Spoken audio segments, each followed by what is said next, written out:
Hey guys, welcome back to the channel. In today's video, I'm going to show you how to continue Meet conversations in Google Chat. So let's get started. Now here's how it works. Before your meeting even starts, you need to set everything up in your Google Calendar. So all you have to do is just create an event. Then from here, you want to add Google Meet video conferencing like this. Then click on the gear icon.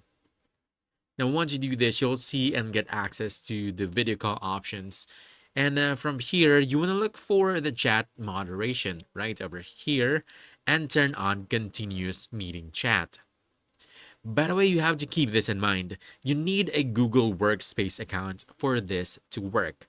If you're using a personal Gmail account like this one, this feature most likely won't be available for you. But here's how it would look like. As you can see, for Workspace accounts, they have the option to turn on continuous meeting chat.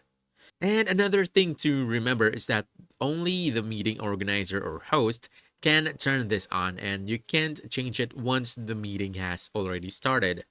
Once this is enabled, your meeting will automatically have a dedicated chat thread inside Google Chat. So instead of being a space, it shows up under direct messages for people within your organization. And that's where you can continue the conversation anytime. And here's where it gets really useful. You and your team can send messages even before the meeting starts.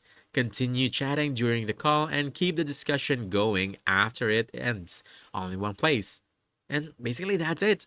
That's how you continue Meet conversations. Set it up in Google Calendar, enable continuous chat before the meeting, and keep everything going inside Google Chat. So, if you found this helpful, don't forget to hit that like button, subscribe for more quick guides, and I'll see you in the next one. Thanks!